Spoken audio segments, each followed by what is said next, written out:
What is up, ladies and gents? It is your friendly neighborhood BJJ podcaster, RAF ESPARZA, coming to you with another great installment of The Bullpen, a spin-off and a collaboration between the Grappling Hour and Inside BJJ. I hope that you guys are ready for a great episode. I know I am, but we do have business to get to first. I realize ending it with the, and then starting with it again. You know what I mean? Like sometimes when you do it live, you don't really think things through.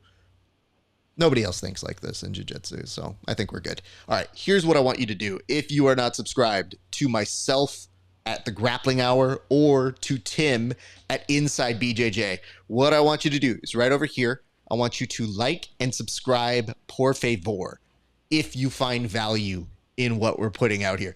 You know, I've been watching YouTube videos, and I think that's how they get around getting dinged. They're like, if you find value in what we do, which is, by the way, another really shitty way of saying, do you value me? You like me? Say yes, push here. So anyway, if you could do that, that would be great. But also, if you would go on over to patreon.com/grappling hour, check out my interviews 30 days before anybody else. We just did Brailer Grout. That was a great interview.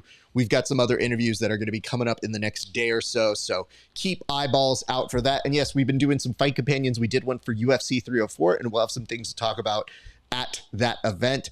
But speaking of going to events, our good friend, Senor Tim Freeman, was out and doing the reporting work for this show. Tim, I have to ask, what was it like at the Karate Combat the other day, sir? Hey, Raf, it's great to be here. Karate Combat was exciting, even from the cheap seats. That's what my slogan is for Karate Combat. I managed to get access to the place. Unfortunately, Secret Service was actually running security due to some of the guests that were in the audience that night. And my plan to slip down to the pit, get some interviews and get some handshakes and kiss some babies and shake some hands and do all that. It just was thwarted by the gentleman wearing the Secret Service vest with the shaved head. He was having none of my nonsense. But overall, it was a good event. It's pretty exciting to watch in person. The karate was pretty cool. There's a little iffy on when they're going to stop the fights. There was some ground and pound in some of them, and other ones they kind of like stood them up. It was almost like kind of whatever the ref was feeling at the moment. That was what they were going to do. I will say that the grappling mixed with the karate combat is not super exciting when the grappling comes after the karate combat matches. I think if you flip that around and you put the vegetables before the dessert, people will like that better. So that was a little bit, and that's the only time jiu-jitsu will ever be compared to as vegetables. But overall, it was a great event. I had a great time. Got to check it out. Got to touch base with Brandon McCatherine and his crew that was out there that night. And good for the sport. Fun to watch. I'll come back to this in a second, but let's introduce our other friend here. One, handsome Kevin Sherrill. Kevin, how are you doing, sir? And how many combats are you currently engaged in? Man, I can't keep track. It's kind of like if you're juggling, you can't start counting the balls you've got in the air. You just got to keep it moving. The second you look at one of the balls, that's when it falls and the whole thing goes astray. So, Kevin, let me ask this. When you were watching any part of Karate Combat, well, I guess we should start with this. This is a some shift question. Do you watch any of the Karate Combat for the jiu-jitsu? Do you tune in for that?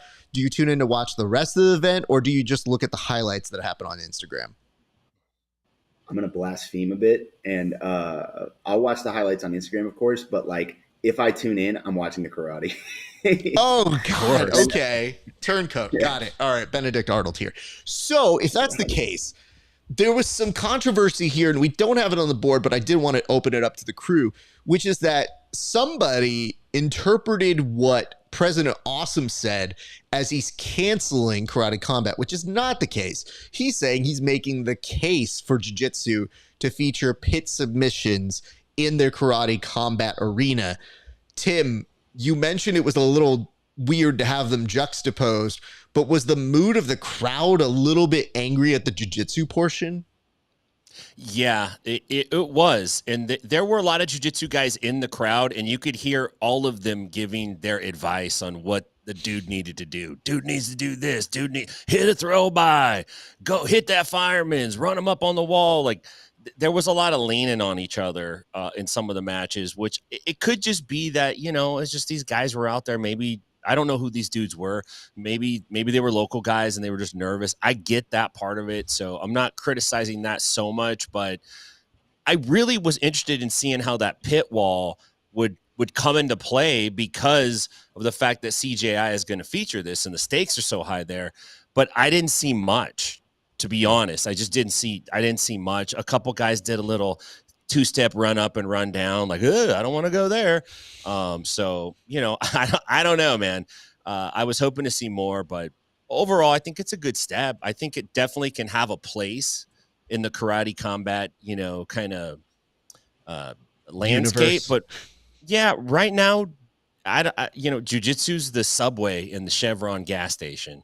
It's just like hanging out with karate combat and hoping that people watch. Like, I hope you buy a sandwich when you fuel up and play the lotto. So I mean, don't know, to be fair, the Chevron, I think they're the one that have the adorable little cars, like the little yeah, they do actually. Little caricatures. Every time I gas in my car, I go, I hate that I'm paying a lot, but these things are fucking adorable. So I will give them that. Kevin, you're somebody who says that you only watch the highlights, but you come for the combat. How can they get you? How can they retain you? You should be the prime demo, and yet you're still kind of like, I mean, all right, if I got time, but give me some punch face, and I'll watch that instead. How do we get you, sir? Yeah, I think it's tough. I think it's tough to pull in fans when you have, fans of the vegetables, when you have dessert rating, right? Like, I eat pretty healthy normally, but best believe if you give me a choice between cheesecake and, a vegetable plate, I know I'm going for the cheesecake. It's kind of one of those running things. Grapplers, you'll hear this repeated by a lot of grapplers, especially guys that have like watched a lot of grappling, studied it. All us jiu-jitsu nerds love our tape study. You'll hear guys talk about like being very studious with their tape study. Mm-hmm. You don't really hear people talking about how amazing and exciting that one thing was. We have like a local promotion that also slides grappling matches in between MMA fights, and it's just the silliest thing ever. It makes jiu-jitsu look terrible. If I go to a jiu-jitsu card, I understand the tempo. It's like if I go to watch, golf in whatever alternate dimension that happens. I can sit there and watch it. I can be a student. I can prepare myself emotionally. If I'm going to go watch a 3-hour movie, I brace myself for that. But you can't give me fireworks, incredible excitement, wheel kicks, whatever, and then turn around and be like, all right, anyways, let's, watch somebody try to figure out how to pass a guard. Yeah. Now let's read the Bible. The issue that I run into is I think 1FC, for all of its faults, at least kind of segues between them.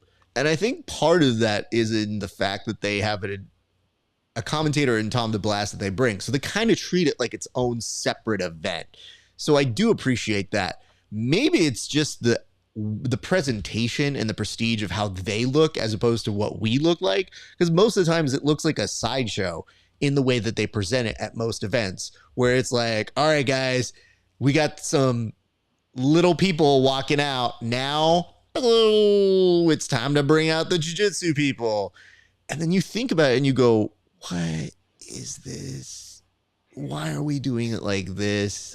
And then you immediately feel for the first person who has to make the walkout, not the second person. It's the first person that has to do this. I hate my life. I hate my life. Yeah. Cool. Yeah.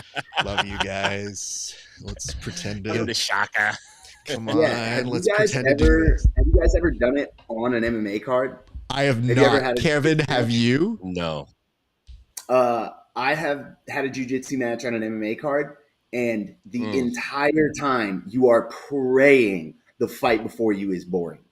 You're just praying. You're like, oh my! You do not want to see someone get flying kneed, and it's like, all right, I'm gonna go pull guard now. It's a rough spot to be in as a competitor. Yeah. Something that Eddie Bravo said originally when they did combat jiu-jitsu, the very first prototype event, it was embedded in an MMA event, and they had these MMA fights, and then they slip in this combat jujitsu, and it's these two guys grappling each other and then like throwing slaps. And the crowd was just like, these jujitsu guys are freaking weenies, dude. Like, what are we doing? And Eddie realized back then, he's like, you could put combat jujitsu after jujitsu, but you can't put it before MMA. It's just placement. They just need to it's product placement. You got to put it in the right place in the store, man. Product placement. I like that Miracle Whip has a better reputation than us. Like, it's just where you place it. That's all. We're just dumb. We're just not good at placing things. So I will say, I'm very happy when we get our looks and MMA organizations want to get some shine or an elevated feel for a grappling event. Because I think for the most part, they just figure, well, you're all here, so you might as well watch this. So I don't know that that's necessarily the worst, but I think you really have to guide the audience. And I think that's usually the announcer job. I usually think it's a package job in terms of the videos that you present for it. You just have to educate your audience to what it is. Because honestly, audiences will go a long way if you just communicate it properly. Most of the times it just is, and here's this other thing we're doing. Yeah, that's a thing. Enjoy it or don't, whatever. All right, here are these two guys. So I want to say this. Kevin's match was the popcorn match. First of all, Wallow J, I don't think you could just come on the show without saying hello and just addressing. He is a member of the team now, sir. So you must watch yourself on how you address the handsome one on the show. I think it's going to be the opposite now that he's a member of the team. Yeah, I was about to say, I was like, actually, no, I'm just saying this facetiously. They actually abuse us worse than substitute teachers here on the show, so that's fine. If anything, it means you're part of the group. And Winterstick83, hi, friends. Hello to you as well. Gentlemen, I think it is time that we go to the board, but I do want to say thank you to Karate Combat for hooking up Tim with that opportunity. Maybe next time, when there's less, Secret Service involved, my boy can get some interviews and go backstage, because I'm pretty sure they'll probably go back to Nashville. And if I can make one implored thing, I think you guys have the right show and the right format in terms of a pit for jiu-jitsu. It's intriguing, it's interesting, and I know it's close because there are some haters out there, but I think you should be willing to be that organization, because there isn't any organization like you guys. And if you were to get the next biggest thing, the Craig Jones Invitational, to be inspired by what it is you're doing, why would you stop that momentum? If anything, you're going to fall further behind. So I say, stake your flag, give us some good stuff, and let us try to show up for you guys, because I just want to see a compelling series of matches, and let's start pulling some of these athletes. And I'm going to tell you this. There are a few athletes that are on some of these smaller, quote unquote, smaller cards that even just this weekend were enough where I was like, yo, somebody should pull that guy. Somebody should invest some money in this guy or that guy. So we have eyes and ears on all of them. I'm just saying, as a outsider, keep faith alive, keep hope alive, whatever it is you need to do. We want to see more from you guys. So that's all I got. Plus, it's a waste of a fucking good space. Like, just use your thing. That's all. Gents, let's go to the board. And I'm very excited for today's board for a number of reasons. But we start off with some unfortunate news actually right now, and we'll get to that right up top.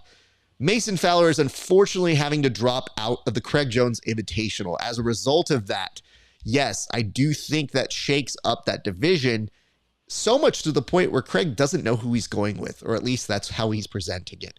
My question to both of you gentlemen, who should get that final spot? I'm going to start with you, Kevin. You already know my answer. Paul MF and Ardea. Hit my boy up, get him into CJI. If we're not going with the Paul Ardea option, if that's not something we're interested in, go pick whoever. Go hit up Paul, ask him whoever he thinks is his toughest matchup, and pull that guy. That's who you should drag over to CJI. Let's start thinning out that ADCC bracket. And I just want to see Paul just go highlight reels the entire time. Okay, I'm with you. Paul's a dear friend of the show, arguably somebody who I'll call to replace you if you're out of line. But Like, isn't it too late for him to drop out of ADCC? Like, I don't want to get him in trouble. Like, that's how close he is to our show. But this close, do you think there would be irreplaceable harm if he were to leave at this juncture? Irreplaceable is a strong word. Like, we're in fighting, man. There's some crazy relationships out there that get frayed. I think, man, I'm absolutely overestimating people as I say this. I was about to say, nah, man, I think people are reasonable. Think people are professional and mature. You may be right. I may be overestimating. I'm putting it out there because I want my boy to get his, 9th, 10th edition of going to ADCC. Like, he's going to be in there forever. Tim, let's go to you. What say you on this? Who's supposed to get that last spot? Well, I think this is a chance for Craig to pull the Bugs Bunny act one more time and play a big card. He can obviously, losing Fowler's a big deal. He's one of the more exciting guys in that bracket, and you can never count him out. He's experienced. He's a good wrestler. He's good at jiu-jitsu. He could play top. He could play bottom. Like, he's a pretty versatile athlete. So that is a loss. It's still a mystery as to why he's out. I think the speculation is that he's injured, but I've heard other speculation as well. Those are just rumors, though. But I'd like to see Craig pull in a legend here, man. Maybe he can pull in someone like Buchecha, or if he can steal somebody from ADCC, as you guys have potentially suggested. That's a strong move right at the end. ADCC is going to hate that guy a little bit, but they got a lot of people on their list right now. So I think he'd just become another name on that long list. But yeah, it's an opportunity for Craig to do something big. And I think he should. I think he should go big this last couple weeks and really stir up the energy again. Listen, I just love the fact that somebody drops out, and because you feel like we've depleted probably some of the biggest names in the sport, it's become a golden ticket, a Willy Wonka and the Chocolate Factory-esque run, where I have seen some of my close friends putting up their applications. It's like, I mean, me? And I can't fault them for it. It is just slightly random. And we'll come back to this a little bit later, Jake, where it says professional and mature. I actually think that does us better on another topic here, but it goes without saying, I don't think we've seen professional and mature from any organization in jiu-jitsu, period. And I say this as a person who's covered a lot of them, and I love some of them dearly, but it is apples and oranges. And what I do love about this process is when people do use the words, oh, this is a much more professional sport, I go, at its core, shuffleboard's still a little more professional than us. You know what I'm saying? Like, it's not quite where we need it to be, but I hope good things for it. Gents, we're going to go to our second topic right now. And unfortunately, we don't have the video for this one, but we'll go ahead and describe it for you. I don't know who was the person to put up this as a topic. Tim, was this you? Yes, that was me. Okay, great. Tim, I'm going to let you kind of set up the scene here, but there was a little bit of discrepancy on whether there could have been a phantom tap at the most recent UFC 304. Tim, let's go ahead and have you fill us in on that one. Yeah, so this was a fight at 304 between Muhammad Makhachev and he was going up against Manel Cape, I believe. And it was a pretty good fight. Lots of exchanges were going on, and at one point, Makhachev pulls a guard more or less, or kind of ends up. I think it was more off of a takedown or a scramble attempt, and he sets up a guillotine. I'm sorry, Manel sets up a guillotine on Makhachev, and then there's one of these moves where the dude brings his hand in and touches Manel's leg, but it to me it didn't look like a tap. Makhachev went on to win the fight by decision, and after the fight, Cape had gone out to the internet and posted this stuff, and this is the second time Makhachev's been accused of doing this, so you know, it's probably low hanging fruit, especially if you're a little salty because you lost. And maybe he feels like he did tap. When you're in the heat of it too, as you guys know, you don't always remember everything exactly as it was. Some things are more intensified in your mind and some things are not. But I guess the bigger question is like, is the fake tap, AKA the Brazilian tap, is that like a legitimate technique, or is that something that we consider dishonorable? Like, what's your guys' take on that? I've reffed matches where somebody tapped and then said they didn't tap, but it was more like they didn't want to lose and they just admitted that they tapped and we were done. But have you guys ever come across this? There's nothing more that I love than making you have to institute the disappointed dad look of like, all I can see in my head is, now son, you did tap, but I'm gonna pretend like I'm hearing you out here. I've seen it. My thoughts on if it's okay. I'm a huge pro wrestling fan, so I'm like, yo, I do judge you on how well you are really playing this up. Like, if you commit to the act, I kind of give you a little bit of leeway. Kevin, where do you fall on this? I'm sort of in between. Is it sort of a dishonorable sneak play? Sure. Also, this is fighting. Like, people will sneak you on the glove touch. People will absolutely do whatever they can to get ahead. I've had people that I've coached tell me, oh, well, he tapped and then I let him out and then he claimed he didn't tap. And I go, all right, well, I'm going to stop you at then you let him out. Like, you wait for the ref to come get you, man. You have that guy in a heel hook and he taps, you stop right where you're at and you just look and you wait. And it's up to him whether we want to keep going. You claim you don't tap, we're going to do the Paul Harris. You're going to have to prove it to me after this. Yeah, I mean, there's also a reason why I don't compete a ton about this sort of stuff. Like, I'll go within reason. I do appreciate going up against fellow olds in that I kind of think to myself, like, this dude, I know he works a construction job. Like, you know what I mean? Like, is it worth this piece of metal? I do want to win, but you know what I mean? Like, I'll secure it. It's just, I recognize that about myself. I just also think, yes, you are right, Kevin. You do have to go until the ref pulls you off. It's more so this code of honor where we do give a lot of credit when somebody does tap and they do that, like, yeah, tap. And everybody's like, wow, what a good human being. And I go, that's the basic. Like, that shouldn't be something that's like commendable in a high regard. It's just yeah, dude, if you tap, we can probably run the video back and go look at it. If we're in the UFC, anywhere else, you know, I mean, not exactly the easiest thing to replicate, which I think is part of the reason why Tim, when he's looking at it, he goes, you don't have the angle. And that, my friends, is why I say play it up, because if you're smart, one thing to learn from pro wrestling, you find out where the ref is. Somebody's in an armbar in pro wrestling. If the ref's over that way, you tap on the other side. And then when you tap on the other side, the ref can't see it. And then the person lets go and you're like, oh, you idiot. And then you go for a pin or a submission. See, it's very smart. If you do that sort of stuff, I kind of give you a higher degree of difficulty that you pulled off. And I did see this. Jake Watson just put up, Kevin, you're doing great, man. You'll never be as handsome or Tim or as witty as Raf, but you're cool in your own way. Do you have a response to this? I don't have to be more handsome or witty than either of them. I just got to outdo you. You know, that actually does make sense. And, you know, it was followed in part by Wallow J, who said, oh, shit, Jake took his shot. And Raf just blocked that into the bleachers.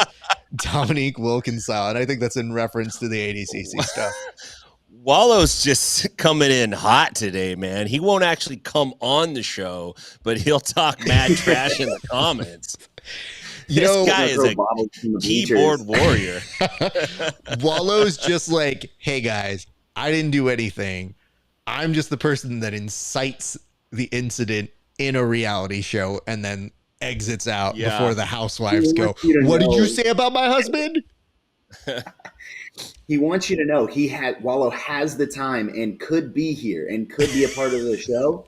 It's just beneath him. He refuses to. He's taking selfies at the gym of his workouts. Oh, stop it, guys. Listen, he's not even here on this show, but he did address you first. So I have to remember that. here, Kevin. Tyler Sage has this one last comment, and it says, these dudes were jawing at each other all fight week, causing problems, did virtually nothing when they actually had the time to fight in the cage. Dana's gonna cut Mokalev. I mean, yeah, dude, especially if you hear there is a back and forth, I think, on whether there was instruction from some of the matchmakers at UFC who told him that his style is too boring and not to wrestle. And then I think afterwards, Dana was very clear about saying, like, hey, these guys are dirtbags, and apparently was leveraging, I think, an exit to the PFL as a means of trying to hold everything hostage, like behind their backs and all this sort of stuff. And of course, a little bit later, his camp said that's not at all true. So I don't know who to believe in this one. I can tell you one thing is factual, and that fight, not that great. So at the very least, it'd be better if we had a good fight and then there was a discrepancy. Here, I think all of us are kind of like, hey, you know what, dude? It's all good. You can leave. Go make some money at the PFL. I think we're all good on this, but it definitely struck me as I was cleaning up that night and I heard Dana White being like, he'll do great at the PFL. And I go, oh, that's what it is right now. Oh boy. Okay. Well, I think we're done here. And Dana was very salty at that press conference, by the way, which made for some belly laughs out of me as I was doing other work. I just was like, what'd you expect, dude? It's like 6 a.m. in the morning. It's like, yeah, dude, these guys don't fight well at 3 a.m. What the fuck? And it's like, bro, you couldn't even hide the fact that you didn't want Bilal to win. Like, you chill down, Dana White. All right, let's go to our next topic. This in itself did seem to be making the big waves here in the jiu-jitsu community. Yes, the love affair of Craig Jones and Gabby Garcia continued with a longtime favorite making his way as the moderator of, I guess, a discussion. I don't think it was a debate. It's something. That's what it is. But it does look like they are going overtime on trying to make you guys aware that the Battle of the Sexy is happening in less than 3 weeks. I'll ask you this. Kevin, you seem to be very aware of what the stakes are. Do you mind telling the audience, in case they don't know, what exactly is at stake here between Craig Jones and Gabby Garcia? So if you're unaware, that's understandable. The press conference was 40 minutes, and who has that time? The stakes are simple. Craig challenged Gabby. I believe Hanach actually wanted to make it interesting, and Gabby started talking about how she has not been tapped in a leg lock in 10 years, to which Craig replied, so if I tap you, you're going to collab with me on OnlyFans. Gabby returns and says, what if I win? She wants $1 million, specifically $1 million from that would otherwise go to kids with cancer. I imagine that makes it spend better. I don't know. But those are the stakes. It has created a very interesting dynamic. I'm not going to lie. I am not subscribing to the OnlyFans, but I am interested to see how this match turns out. When we say an OnlyFans collaboration, Tim, do you have any idea what that means? And if so, how did we get to $1 million for a charity event? Yeah, I'm not sure what it means. I do know that these two have been threatening to fight each other for the last 3 or 4 years now. So I think what started off as a goof has turned into a real thing. I don't know. I love seeing Renato Laranja back on the scene. I think he's great. Masterful performance as always. Outside of that, I'm not super interested in this one, to be totally honest with you. And, you know, is this just a ploy to like build up an OnlyFans account? Like people are going to have to subscribe to this to watch it, or how is this going to, and then who's paying for it? Like, where did this $1 million come from? That's what I want to know. Like where did this extra $1 million come from? Couldn't that have been given to the competitors Or others? I would say this though. So I'm just confused why there's a wager to make it more interesting. I know that's a common practice now. There was a little bit of an element of like you were watching that Jake Paul. Let's add something else here where you go, I thought we already had contracts. Why are we doing this? Please stop picking on Ben Askren. He's helpless when it comes to hands. Like, there's things that happen here that you go, what are we doing this for? In this particular case, I do have to ask you a follow-up question, each of you. And be honest. Tim, you alluded to the fact that you're only so interested in this. Like, granted, the antics, we get it. And again, so good to see our moderator back in there having some fun, because more than anything, that's missing in our world. So I would never argue against that. But I need you to rank the top 3 super fights, because there's only 3, but the 3 super fights that are happening between ADCC and the Craig Jones Invitational. And I'm asking you to rank your interest in Gordon Ryan versus Yuri Samoas, Gordon Ryan versus Felipe Pena, and Craig Jones versus Gabby Garcia. I'm going to start with you, Tim. Well, you just ranked them for me. That's exactly the order that I'm interested in them. I think Gordon versus Yuri, for my money, is the most compelling matchup. 2 ADCC champions.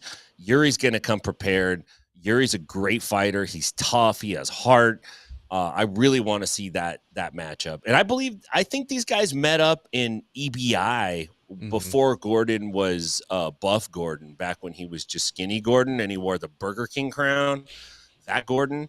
So that was a great matchup. I'd like to see him run it back. And, Gordon versus Felipe Pena, I want to see that too, because I like watching Gordon Ryan. And then third would be Craig Jones versus Gabby Garcia. I'd probably just watch the highlight. I think in all reality, that's like a slam dunk for Craig Jones. Like, let's be honest.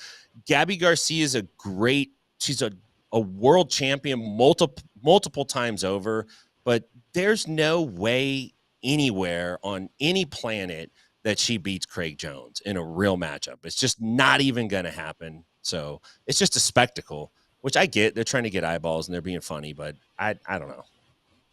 Kevin. I think there is an interesting point to be made here about whether the outcome of the match being in doubt makes this super fight, because what we have is 4 super fights. I believe the Mackenzie Dern versus Fionn Davies is still on, unless that happened while I wasn't paying attention. Nah, we're still good on that one. I'm asking these 3 specific ones. Just those 3 specifically. But they all have a running theme. I don't think the outcome is in doubt very much. I don't want to say we know the outcome. Obviously, Yuri and Felipe Pena could surprise us, but we can be pretty certain the betting man's advantage on how this is going to go, or what the result is going to be. I will say I am interested in the how. I am pretty confident how all 4 of those turn out. I would feel very comfortable putting money on any of those 4 matchups, but watching the how they go about it does really intrigue me. How do people, specifically the underdog, approach each of these specific matchups?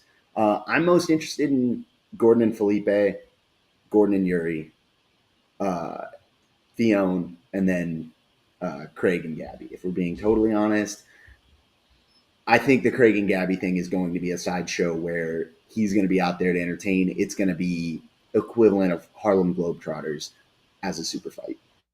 Understood. And I hear what you guys are saying. You're still treating this like a sport. God bless you both for that. I think it's time that we take a page from other things and get people to actually watch us for a change. And I think that is why it's my number 1. And here's why. It's not that Gordon versus the world is not necessarily intriguing in some way. It's just, it's not as compelling as show me something new. Show me something that I can hate, because yeah, it's probably going to be incredibly absurd. But what I can tell you, at least from this side, is there's still a lot of people who wonder if Craig is going to throw the action. Like, people aren't quite clear on how that's going to go. So I feel like that into itself, you're seeing a little bit more on how I think we broaden it, and hopefully people pay attention to like a Mackenzie Dern and the fact that you get her and Fionn. Like, I feel like that's the direction we should be going.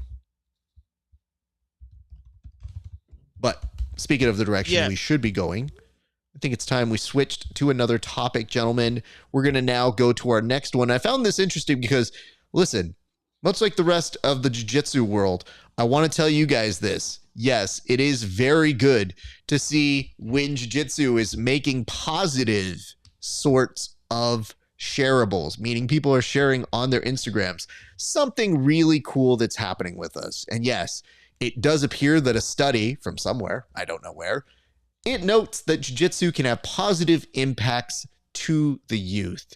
Now, Tim, I'd love to get you to start us off on this one. What exactly were the findings that happened in this study, or at least that were expressed in this video that was made?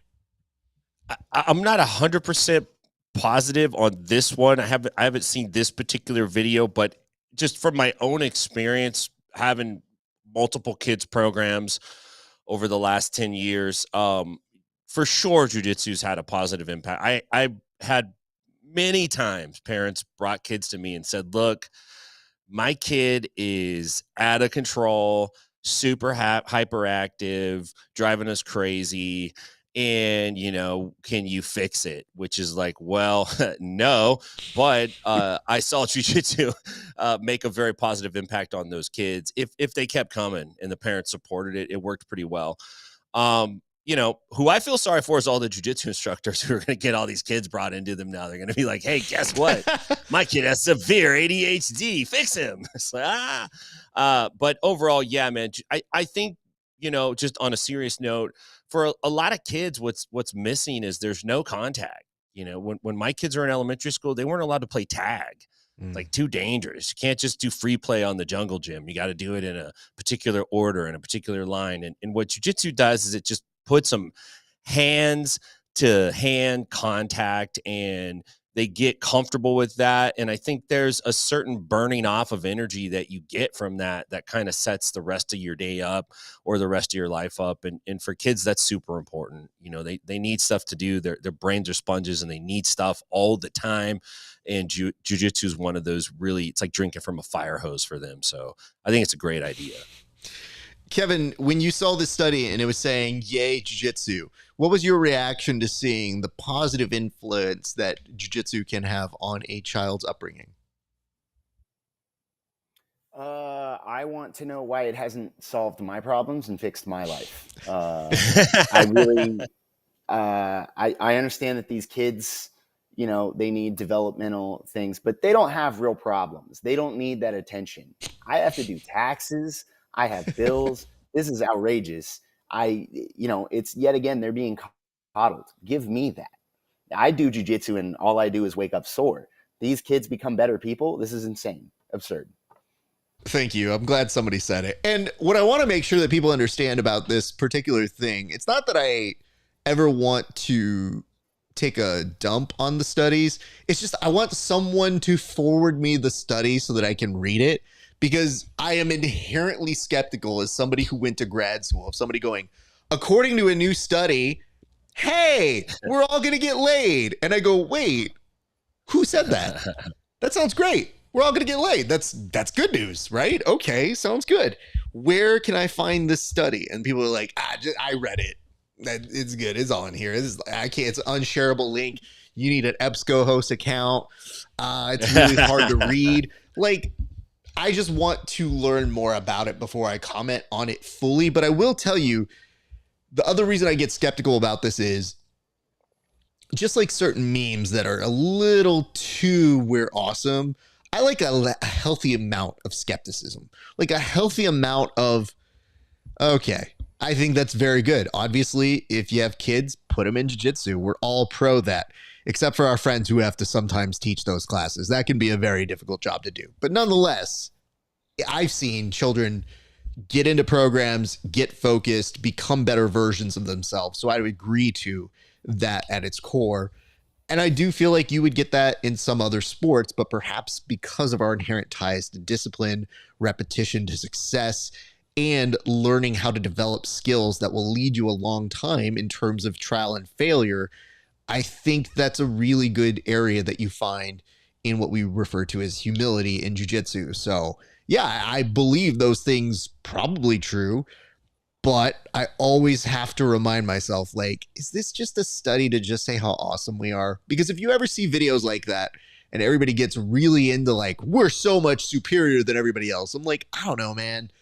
Simone Biles literally just looked at somebody and made a child cry. And I like to think that she's influencing people positively in a different way. Like, I think most sports, if done in a right way, can be found as a mechanism for kids to do their best. But obviously, we're all a little biased here. So as long as we admit that bias, that's good. But nobody puts that in their Instagram stories. It's always everything else sucks. Put your kids in Instagram. And if you're really lucky, you'll get somebody who writes a 3-paragraph explanation without reading the study by just telling you a first-person experience, as if that is the study. They're going to be like, I know this for a fact because I one time raised a kid and that kid grew up to be Marcelo Garcia and then he's the best of all time. And I go, yes, I believe you. Why not?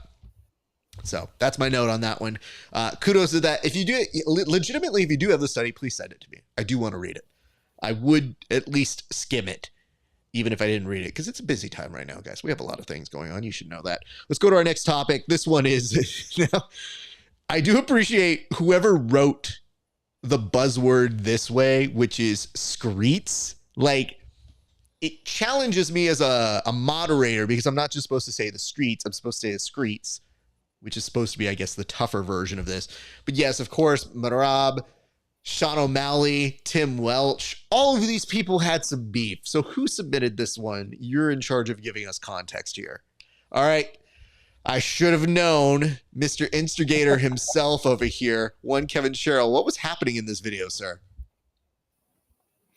Yeah, if you guys are unfamiliar, I'm something of a subject matter expert on things escalating out of hand for seemingly no reason. Apparently, Merab has taken issue with some of the things Tim Welch has said about their strategy to deal with Merab, and he's thought it diminished his skill. And Merab, while making that point to Sean O'Malley's counter was, okay, fight him. But like, it won't be, you guys are different weight classes. It will be for real, and he will kill you, which is, I would say, a more interesting twist. Let's do it. Set the cage up, and let's run it. Let's make this as real as possible. You know what? That's a great thing, and I'm not going to tell you this. That's something you can come back at me at, but I think I'm going to name my next tournament series, Let's Run This. Like, run it. The jiu-jitsu tournament. Like, I don't think anybody's taken that one because I don't know if you guys have ever tried to name a tournament. That shit's really fucking annoying. And I thought we hit pay dirt once when I named something with Eric Medina, the Deep Waters Invitational. I was like, oh, that's pretty good. But I don't do that anymore. So now it's like a burned one. Like, it took me like a day to come up with that shit. Tim, what say you? What is going to come of all of this?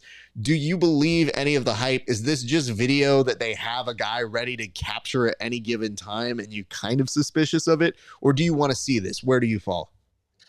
I think the SKREETZ are the streets on social media. You know what I mean? Like that's what I'm labeling it as.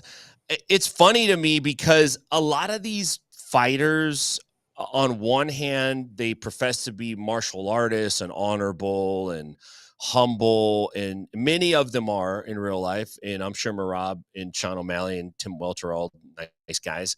But man, they're sensitive with each other. Like, if you say anything about anybody's technique or anything, it's like a big ordeal. Now it's time to throw down.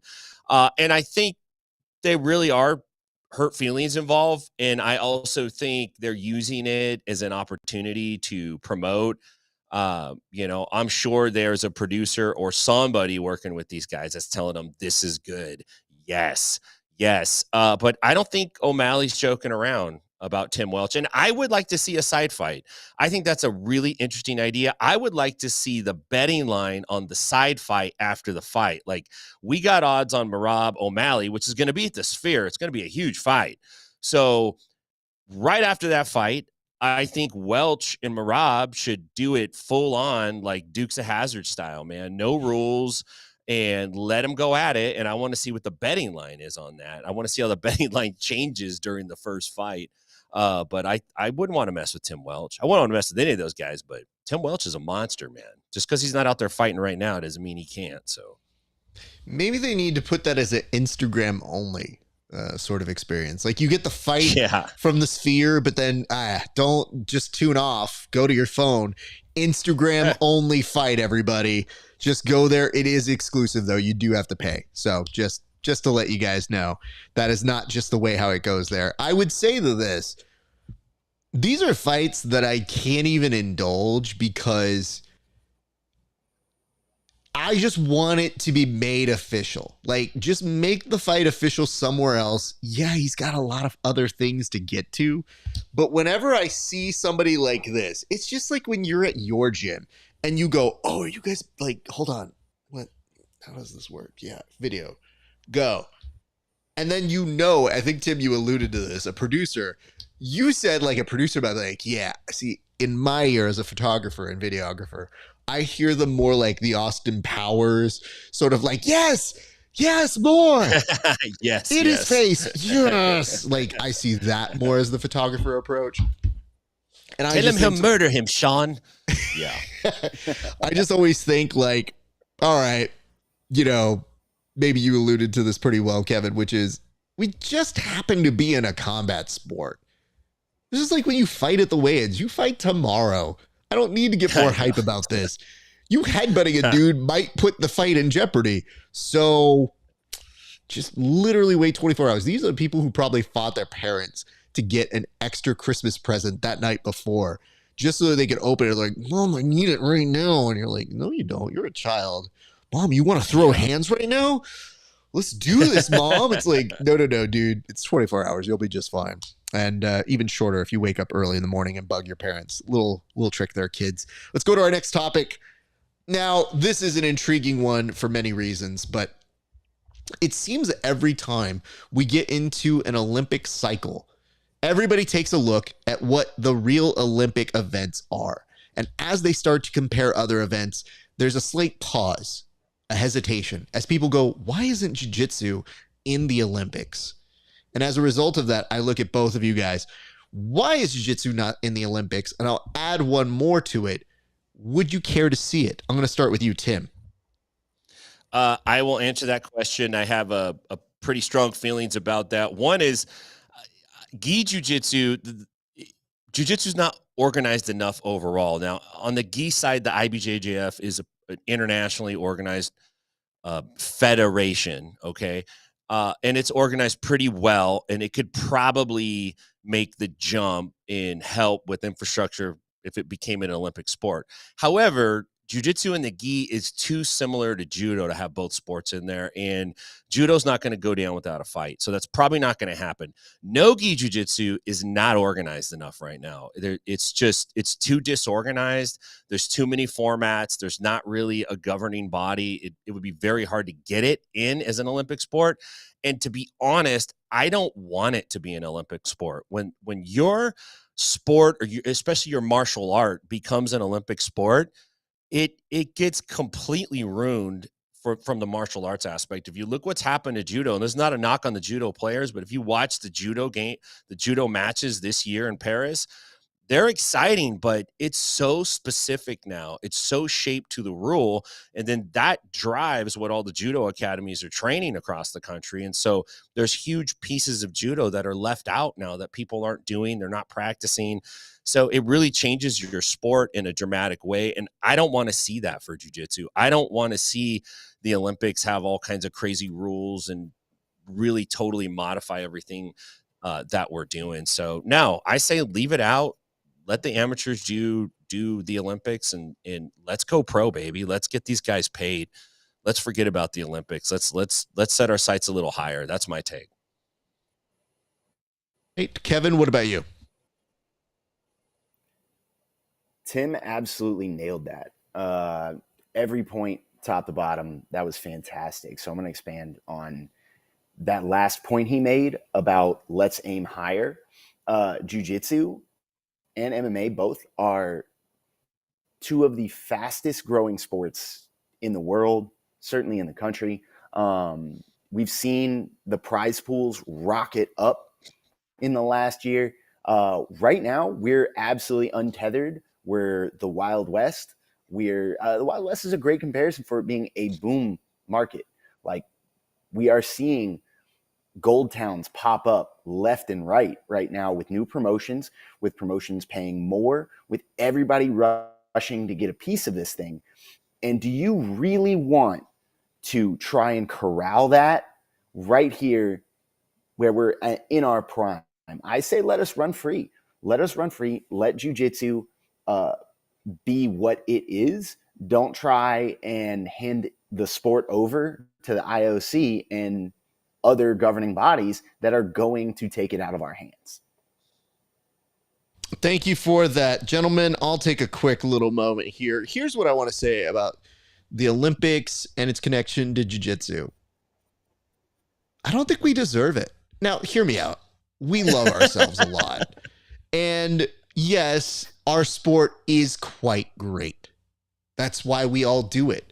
But that doesn't mean it translates to every other human. Case in point, look on over at pit submissions fighting for their lives, trying to justify their existence at karate combat. But let's say that's not the example you need. Let's say we want to look on over at the product that you're watching. Maybe you're not happy that people can just shoot at things and win gold medals. Maybe you don't like the fact that they can essentially play hybrids of shuffleboard or expertise, kind of parlor trick games, and get gold medals when we kill ourselves, literally, to try and get some kind of recognition here. I think what I realize most about watching these Olympics is the presentation. If you look at that and you think that we are on the level of an Olympic sport and the way they telecast it, you would be very foolish. We don't have that yet. We're building to it. And I do feel this in my bones. I think it would be cool for our people to get that experience. But then look at the way they profile the athletes. We don't have that in our sport. If you did a stress test on any of our athletes in jiu-jitsu to be put on that main stage of NBC Universal, you won't get Mariska Hargitay saying out to an audience, you know, Gordon Ryan's overcome a lot. Tummy issues, confidence issues, some other things. We're not quite sure what the story is, but you know the stories. You've read them. Bulls. Like, you wouldn't see those voiceovers like that. And then even if we're looking at the people here on the panel, like, even if I were to come on over and profile us as potential Olympic hopefuls, you'd be looking on over at Kevin Sherrill almost gets into a fight with a purple belt on this broadcast, let alone other places.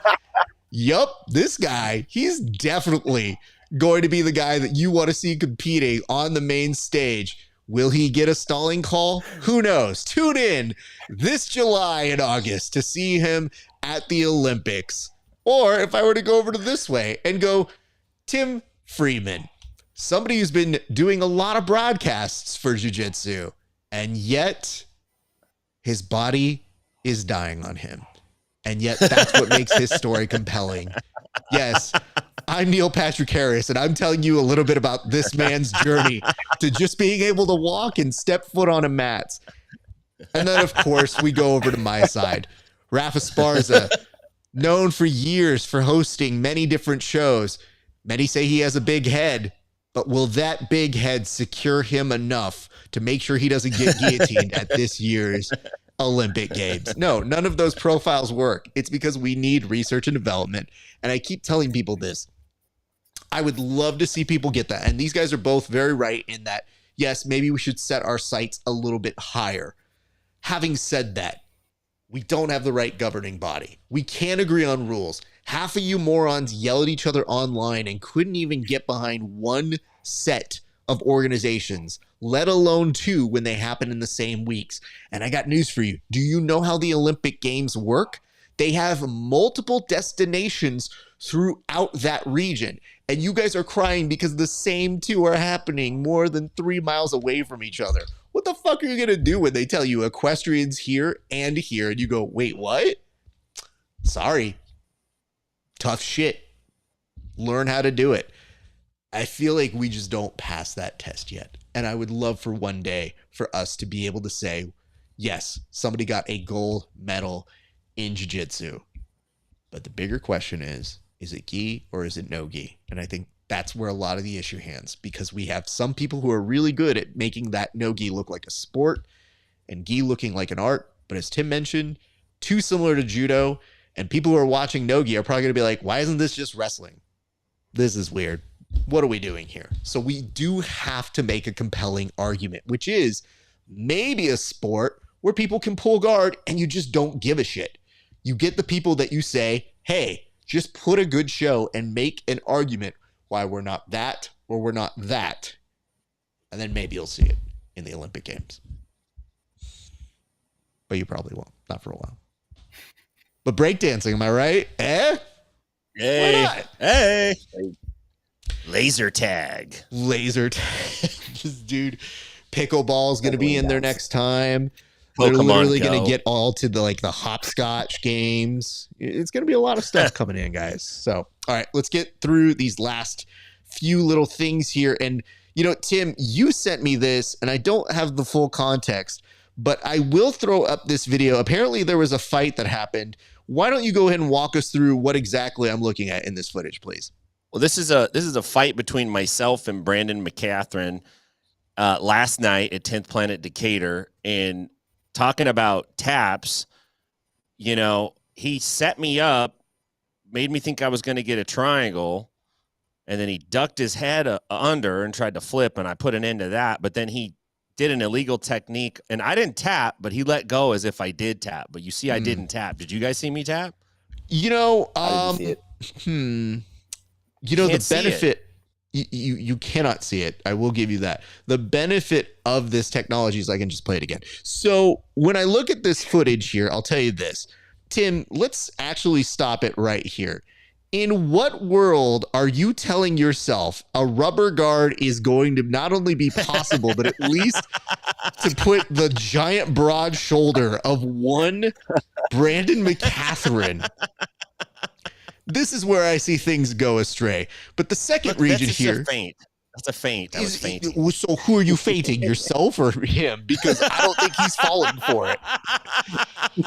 We're going to move forward on this progress just a little bit more, as I love this. I think this is something we don't talk about enough. Bald on bald crime is truly an epidemic in our sport, and maybe we need to get more awareness here. But as it looks like a pimple on my face. It's just like two areolas just fell off of the region of the body. But when we get this here, I like that for a split second, you looked at the hand, you said maybe. Now, you mentioned that you thought a triangle was going to happen here. Well, he was baiting me to throw that triangle, and then he ducked his head underneath, which I wasn't expecting. He tricked me in that. Can we just, and again, Tim, you're a black belt. Who am I? The only thing that made me laugh here was that your own hand was blocking the possibility of, I mean, I'm looking at it and I go, at least omoplata. Maybe that triangle could have happened if your giant hand wasn't in the way of your leg. Like, shooting yourself in the foot was part of the, BJJ fanatics breakdown of this anatomy of the scene, sir. I wasn't expecting him to dip his head out. So when he dipped his head out, he caught me in a spot where my hand was still trying to keep his hand from coming back in. And so he's crafty. I did crafty. Tap. That's understandable. I've often been caught off guard when they defend. Yeah, I'm not expecting defense. I roll with white belts mostly. I'm not expecting anybody to do anything different. By the way, I love the idea. Sorry, Tim, you go ahead. I'm sorry. I love you, Raph. I'm sorry, man. So I did take heed to your advice, which I'm a big believer in pro wrestling guiding your life. You know, it should be your first knowledge is pro wrestling. I tapped in a way that the camera couldn't see the tap. And so if you're not cheating, you're not trying, man. I was very proud of you. But there is one other thing I wanted to address, and then Kevin, I'll give you some time to give any expertise that you want to get to here. I want to go to this particular thing here. Now, most people would think that BMAC was very crafty and set up a heel hook. No, Tim said, here, have it, because now I can give you this and we restart again and I get a better position. Now, I don't think people utilize that enough. I think people really get into that spot of like, oh no, I'm in a bad spot, I better fight out of this. Tim, smart, says, foolish, Brandon. Now I get to start in a much better position where you cannot hurt me. Surprise. Take that. Kevin, any insight that you have on this as well? Yeah, I agree. I find it incredibly frustrating when people are better at jiu-jitsu than me. And it really throws a wrench in my perfect Instagram highlight reel I had planned in my head. I did have somebody at my own gym the other day who, you know, I record all my rolls. They're usually the end credits on all my shows. And one of the guys was like, you're not going to show that to anybody. And I was like, dude, have you ever seen it on any of my reels? Like, no one, I don't put anybody on blast. I go, the only time I put it up is if I catch a really funny pro wrestling thing, or it's something that's so silly that it's memeable, and I send it to that person. I go, hey, I'm going to put this up. And they're like, yeah, you can, of course. I go, I usually get permission. But he's like, he was so concerned. He's like, where does that go? And I go, in all the jiu-jitsu forums, bro. Like, what are you talking about? People want to see me roll straight for 60 to the Gracies. Minutes. Yeah. I send it straight to Jiu-Jitsu X, and we are set here. So there is that. Gentlemen, I don't have much on the gallery, but I do have one thing. So I'm going to drop this in. And this is actually a continuation of what we were talking about just a few seconds ago in regards to the Olympics. Now, I thought I made a pretty compelling case, but this was actually something that when people were talking about in the comment section, it's more the perspective of why people feel that it is okay we don't get ourselves into the Olympics. And it's similar to what Tim was mentioning, but in a much classless and sillier way. It basically says, and this is in response to the Grappling Diaries exploration of why the jiu-jitsu world isn't in the Olympics. And I said, we don't deserve it. And I believe that. And this gentleman over here said, we don't want it. Plus, the Olympics is a clown show now. Plus, they don't pay. Well, okay. A few things. One, I like that people have had feelings about the Olympics, and yet the ratings are higher each day. Weird. Two, would we call it a clown show? I think it's a selective version of that, because I know wrestlers who are like, man, I hate how things are, but they're the first people to tune into the Olympics. That shit matters to them. And we don't have that in jiu-jitsu, and maybe that might be nice. Are the Olympics a clown show? Sure, for a number of reasons, but they're the clown show that most people tune into. And man, would we kill for any of those ratings. Like, yo, when I see the way that they did their version, they actually called it a zone. I think it was called Gold Zone is what you can get on NBC Peacock. And on Gold Zone, you can put 4 different screens. And I have to say, that gave me hope for what we have in jiu-jitsu. Because one of the biggest issues we have whenever we have ADCC trials is, oh, Kevin Sherrill's going up. What mat is he? 21. Okay.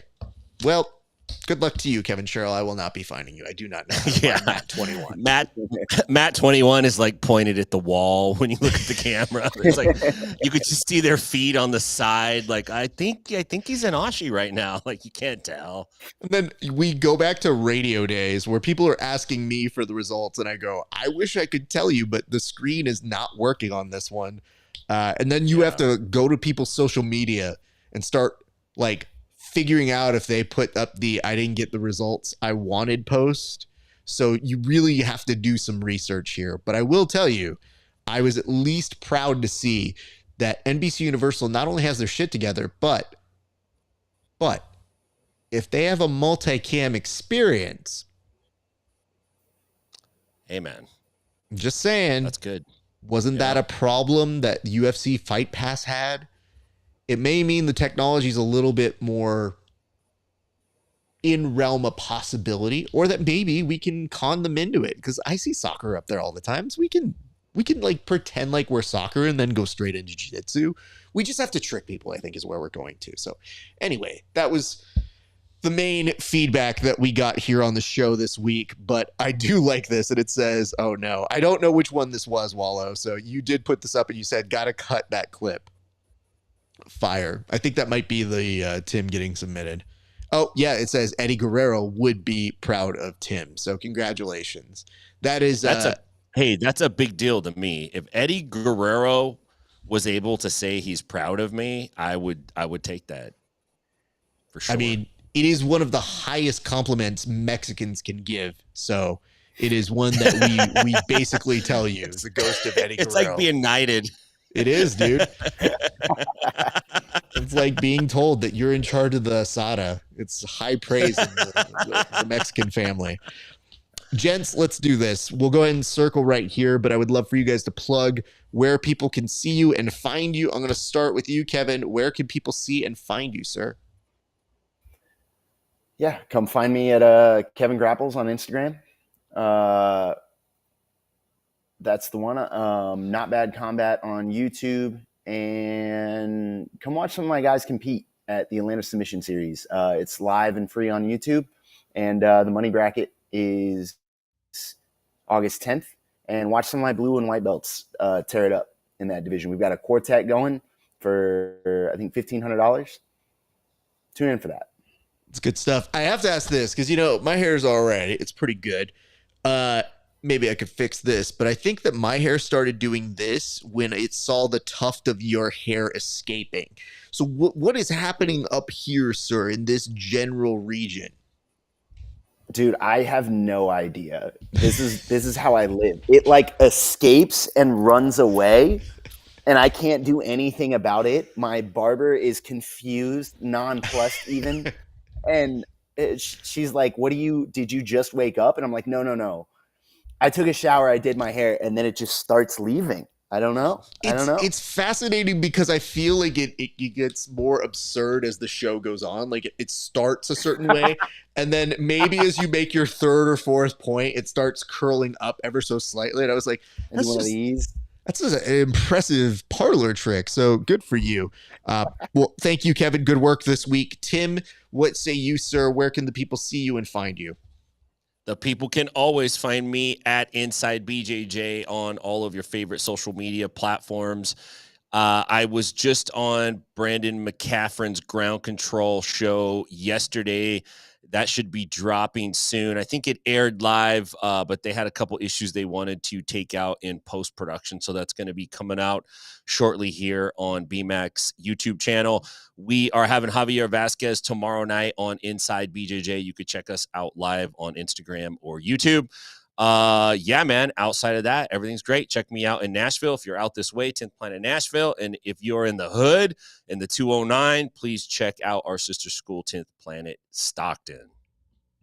Gents, great work this week. As a reminder, everybody, the three people you see on the screen right now will be joining forces in Las Vegas in just a couple weeks. We will be doing extensive coverage of the Craig Jones Invitational and ADCC. So you'll want to be watching any of the channels you are watching this right now. We will be putting it on all of those channels, and we look forward to seeing you guys. And we are currently doing our best to steal all of the technology we can from Peacock and NBC Universal, and maybe use the affordable version of that to bring you coverage, even though this sport struggles to figure out how to do that. So if we see you through a Nokia phone back from 2002. That is the technology we may need to use to get through that. But we are making plans. Kevin, Tim, I'll talk to you both off air in a second. I'll close this pitch up, but my thanks to both of you guys. Excellent work this week. All right, guys, last but not least, reminders, like, comment, and subscribe. If you don't know what you want to comment on in video, like the video down here, tell us one reason why you think jiu-jitsu should be in the Olympics. If you have nothing else to comment on, do that, because I'm perplexed at this time. Maybe in 2040 or something like that, we'll see it. We need time to leverage and, make the arguments, and it's got to get bigger and all that shit. And don't get me wrong, I'm still going to try and put on some jiu-jitsu event, I think, while the Olympics are happening. Because I think what we can do is we can get the people who didn't get into cross country and just be like, yo, come be the audience here. I think that's the way to go. Plus, we can Airbnb our stuff out here. We're going to make money during the Olympics in 2028. Traffic's going to suck. Anyway, that's a Los Angeles problem. My friends, thank you so much for watching this week. If you'd enjoyed this, we always love it if you guys can like, comment, and share all that good stuff. Follow me at patreon.com/grappling hour. You can find all my products and information over at grapplinghour.com and the social medias of Twitter, Twitch, Instagram. Yes, now we're back on fucking Twitter. And if you're watching this on Twitter, we have a blue check mark, and that shit's weird. And I don't know about it. I had to sign up for this bullshit. It's weird, but we love you guys. That's why we're doing that. All right. Ladies and gents, that's going to do it for us here at the Bullpen. We will see you back here next week with another preview week, and we're very excited to see you guys very soon. It's been a great day for grappling. We'll see you back on the mats.